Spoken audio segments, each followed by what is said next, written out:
कहानी की शुरुआत होती है अमेज़न के घने और रहस्यमयी जंगलों से। यहाँ हम एना नाम की एक लड़की को अपने दो साथियों के साथ देखते हैं। जंगल का माहौल इतना डरावना है कि एना के दोनों साथी आगे जाने से कतरा रहे हैं। उन्हें अपनी जान का खतरा महसूस हो रहा है, लेकिन एना अपने इरादों की पक्की है। वो उनकी चेतावनी को नजरअंदाज करती है और मोटरसाइकिल स्टार्ट करके घने जंगल के अंदर चली जाती है। मजबूरन उसके दोनों साथियों को भी उसका पीछा करना पड़ता है। वे एक नदी के किनारे से गुजर रहे होते हैं कि तभी पानी में एक भयानक हलचल होती है। इससे पहले कि वे कुछ समझ पाते, एक विशालकाय एनाकोंडा पानी से बाहर निकलता है और बिजली की रफ्तार से उन पर हमला कर देता है। जंगल की शांति चीखों में बदल जाती है। कहानी लॉस एंजलिस शिफ्ट होती है, जहां हमें डग नाम का एक शख्स दिखाया जाता है। डग का सपना था एक बड़ा फिल्म डायरेक्टर बनने का, लेकिन किस्मत ने उसे एक वेडिंग वीडियोग्राफर बना दिया है। वो शादियों में वीडियो बनाकर अपनी रोजी रोटी चला रहा है। उसका एक जिगरी दोस्त है रोनाल्ड। रोनाल्ड एक स्ट्रगलिंग एक्टर है जो सालों से सिर्फ बैकग्राउंड में खड़ा होने वाला एक्स्ट्रा कलाकार बनकर रह गया है, लेकिन उसका सपना मेन लीड हीरो बनने का है। एक शाम काम से लौटते वक्त रोनाल्ड की नजर एक फिल्म पोस्टर पर पड़ती है। ये 1997 की ब्लॉकबस्टर फिल्म एनाकोंडा का पोस्टर है, जिसे सिनेमाघरों में दोबारा रिलीज किया जा रहा है। ये देखकर उसे एक आइडिया आता है। वो सीधे डग के घर पहुंचता है, जहां आज डग का जन्मदिन मनाया जा रहा है। पार्टी में उनके दो और दोस्त केनी और क्लेयर भी मौजूद हैं। बर्थडे सेलिब्रेशन के दौरान डग पुरानी यादों में खो जाता है और अपने दोस्तों को वो मॉन्स्टर फिल्म दिखाता है जो उसने कभी डायरेक्ट की थी। फिल्म देखकर सबकी पुरानी यादें ताजा हो जाती हैं और वे डग के टैलेंट की तारीफ करते हैं। अगले दिन रोनाल्ड अपने तीनों दोस्तों डग, केनी और क्लेयर को एक रेस्तरां में ले जाता है। बातों ही बातों में वे 1997 वाली एनाकोंडा फिल्म की चर्चा करने लगते हैं, क्योंकि वे सभी उस फिल्म के बड़े फैन हैं। तभी रोनाल्ड एक चौंकाने वाला खुलासा करता है। वो बताता है कि एनाकोंडा फिल्म असल में एक जापानी राइटर की नॉवेल पर आधारित थी। रोनाल्ड दावा करता है कि वो कुछ दिन पहले एक स्टूडियो में उस राइटर की पत्नी से मिला था और उसने एनाकोंडा फिल्म बनाने के राइट्स खरीद लिए हैं। ये खबर सुनकर तीनों हैरान रह जाते हैं। एक स्ट्रगलिंग एक्टर के पास इतने बड़े राइट्स होना अविश्वसनीय है। रोनाल्ड जोश में कहता है कि हम सब मिलकर एनाकोंडा पर नई फिल्म बनाएंगे, लेकिन डग तुरंत मना कर देता है। वो कहता है कि अब वो जिम्मेदारियों में बंधा है और अपने परिवार को जोखिम में नहीं डाल सकता। डग घर लौटता है और देखता है कि उसका बेटा उसकी वही पुरानी बनाई हुई फिल्म देख रहा है और बहुत खुश है। डग की पत्नी उसे समझाती है कि उसे अपने सपने को एक मौका और देना चाहिए। पत्नी का साथ और बेटे की खुशी देखकर डग का फैसला बदल जाता है। वो रोनाल्ड के प्रोजेक्ट में शामिल होने के लिए तैयार हो जाता है और रात दिन एक करके एनाकोंडा की स्क्रिप्ट लिख डालता है। स्क्रिप्ट तैयार होने के बाद चारों दोस्त बैंक लोन लेने जाते हैं। बैंक लोन तो दे देता है, लेकिन रकम बहुत कम होती है। इतने कम बजट में वे सिर्फ एक लो बजट फिल्म ही बना सकते हैं, लेकिन उनके पास और कोई चारा नहीं है। सपने और जुनून के साथ ये टीम ब्राजील के अमेज़न रेन फॉरेस्ट पहुंच जाती है। वहां उनकी मुलाकात एक लोकल स्नेक हैंडलर से होती है। फिल्म के लिए उन्हें एक बड़े सांप की जरूरत थी। हैंडलर के पास एक बड़ा सांप मौजूद है। रोनाल्ड, जो इस फिल्म का हीरो है, उसे सांप को पकड़ना है, लेकिन वो बुरी तरह डरा हुआ है। हैंडलर उसे तसल्ली देता है कि सांप जहरीला नहीं है। उसी वक्त पास के एक रेस्तरां में हमें वापस एना दिखाई देती है। वो अब भी उन्हीं लोगों से छिप रही है जिन्होंने शुरुआत में उस पर हमला करवाया था। एना की नजर एक टेबल पर रखी बोट की चाबी पर पड़ती है। वो मौका देखकर चाबी चुरा लेती है और भागकर बोट के पास पहुंचती है, लेकिन वहां पहुंचते ही उसे पता चलता है कि ये बोट तो रोनाल्ड और उसके दोस्तों ने बुक की है। पकड़े जाने के डर से एना झूठ बोल देती है कि वही इस बोट की ड्राइवर है और वे शूटिंग लोकेशन के लिए निकल पड़ते हैं। लोकेशन बहुत खूबसूरत है। शूटिंग शुरू होती है। फिल्म में रोनाल्ड और क्लेयर हीरो हीरोइन हैं। बचपन में ये दोनों एक दूसरे को पसंद करते थे और अब सीन करते करते उनके बीच पुराना प्यार फिर से जागने लगता है। शूटिंग के बाद रोनाल्ड अपने कैबिन में सो रहा होता है। बॉक्स टूटा होने की वजह से वो बड़ा सांप बाहर निकल आता है और रोनाल्ड के बिल्कुल करीब पहुंच जाता है। रोनाल्ड की चीख निकल जाती है, लेकिन स्नेक हैंडलर वक्त रहते आकर स्थिति संभाल लेता है। अगली सुबह एक अहम सीन शूट होना है, जिसमें रोनाल्ड को सांप के साथ एक्टिंग करनी है। रोनाल्ड बहुत घबराया हुआ है। जैसे ही वो सांप को पकड़ता है, सांप उसके चेहरे के एकदम पास आ जाता है। डर के मारे रोनाल्ड सांप को झटक देता है। बदकिस्मती से सांप सीधा पानी में बोट के चलते हुए पंखे में जा गिरता है और कट कर मर जाता है। पूरी टीम सदमे में आ जाती है। बिना सांप के एनाकोंडा फिल्म कैसे बनेगी? रात को रोनाल्ड स्नेक हैंडलर के पास जाकर माफी मांगता है और अपने संघर्ष की कहानी सुनाता है। हैंडलर, जो नशे में धुत है, भावुक हो जाता है और कहता है कि वो अभी जंगल से एक और बड़ा सांप पकड़ कर लाएगा।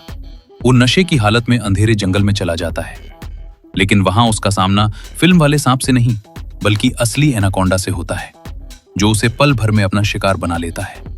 काफी देर तक जब हैंडलर नहीं लौटता, तो पूरी टीम, जिसमें एना भी शामिल है, उसे ढूंढने जंगल में जाती है। उन्हें वहां एक खाली गाड़ी मिलती है। वे गाड़ी की जांच कर ही रहे होते हैं कि तभी पेड़ों के बीच से एनाकोंडा स्नेक हैंडलर की लाश को उनकी तरफ फेंक देता है। ये मंजर देखकर उनकी रूह कांप जाती है। वे तुरंत गाड़ी में बैठकर भागना चाहते हैं, लेकिन गाड़ी स्टार्ट नहीं होती। डग हिम्मत जुटाकर बाहर निकलता है और बोनट खोलकर गाड़ी ठीक करता है।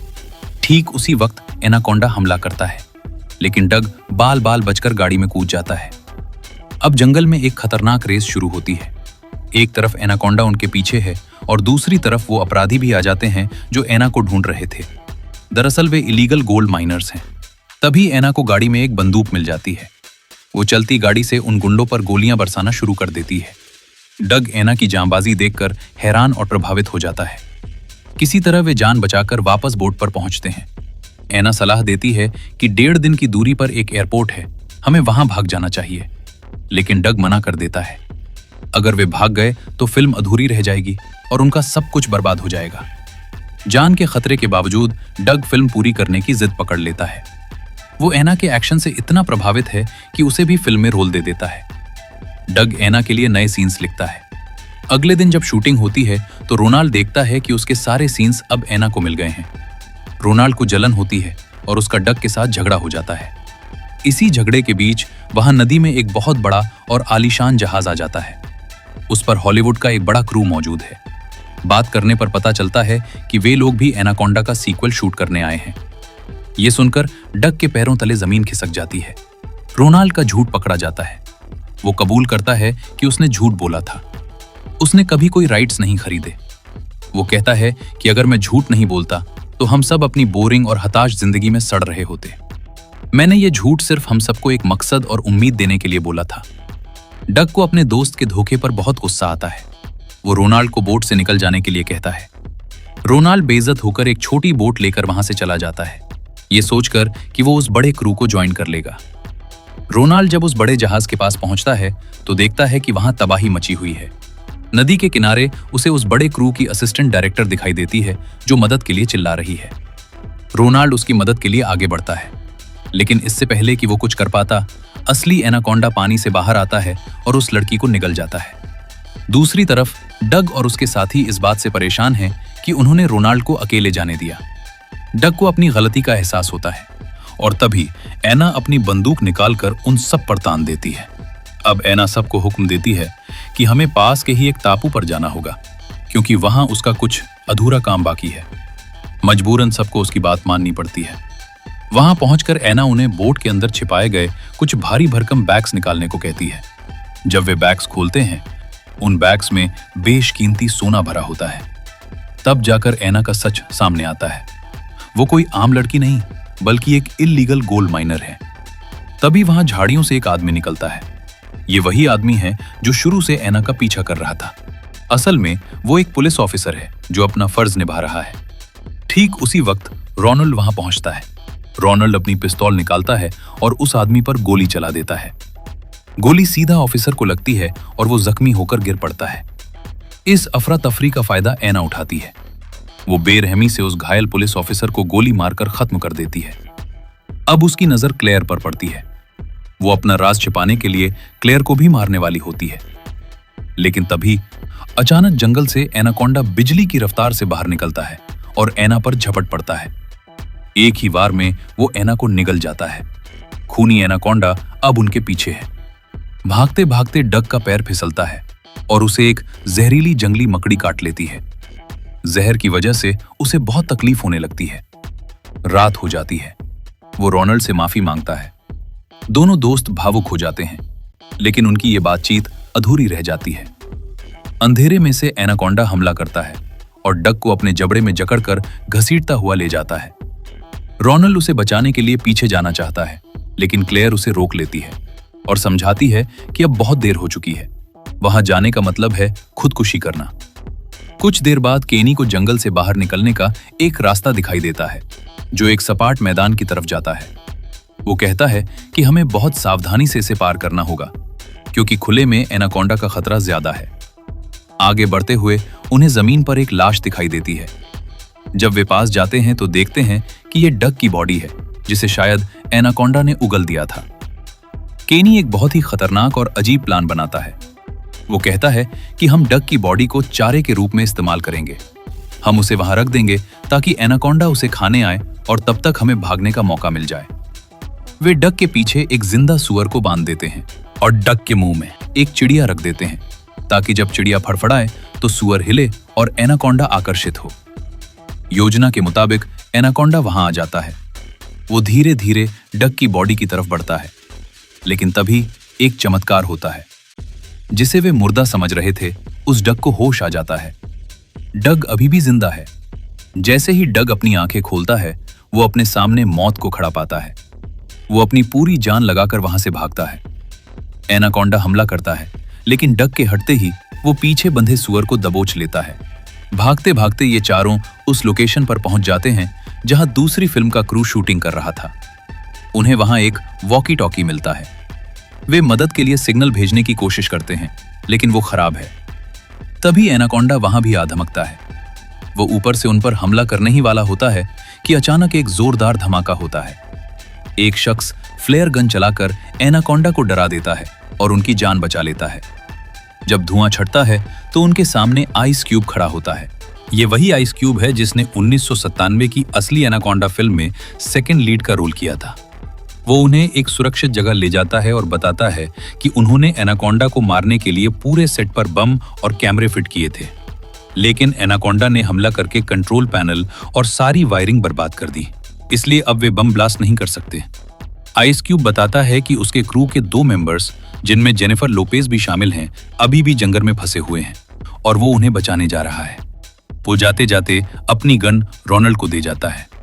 आइस क्यूब के जाने के बाद ये चारों तय करते हैं कि वे भागेंगे नहीं, बल्कि इस राक्षस को खत्म करेंगे। वे उस जगह पहुंचते हैं जहां से बमों को मैनुअली ब्लास्ट किया जा सकता है, लेकिन इसके लिए एनाकोंडा को जाल में फंसाना होगा। प्लान के मुताबिक डग और रोनाल्ड बाहर जाकर एक गाड़ी स्टार्ट करते हैं। गाड़ी का शोर सुनकर एनाकोंडा उनका पीछा करता है। वे जान पर खेलकर गाड़ी को सेट के बीचों बीच ले आते हैं। जैसे ही एनाकोंडा रेंज में आता है, केनी और क्लेयर बम ब्लास्ट कर देते हैं। एक जोरदार धमाका होता है, लेकिन जब धूल बैठती है तो वे देखते हैं कि एनाकोंडा अभी भी जिंदा है। वो मामूली धमाकों से मरने वाला नहीं है। अब एनाकोंडा उनके बिल्कुल सामने खड़ा है। मौत निश्चित लग रही है। तभी रोनाल्ड, जो हमेशा से एक हीरो बनना चाहता था, आज सच में हीरो बन जाता है। इसके साथ ही वो फ्लेयर गन से वहां रखे गैस सिलेंडरों के ढेर पर फायर कर देता है। इस बार धमाका इतना जबरदस्त होता है कि पूरा जंगल दहल उठता है। आग के इस बवंडर में एनाकोंडा जलकर राख हो जाता है। आखिरकार बुराई का अंत होता है और चारों दोस्तों की जान बच जाती है। फिल्म के अंत में हम देखते हैं कि वे घर वापस आ चुके हैं।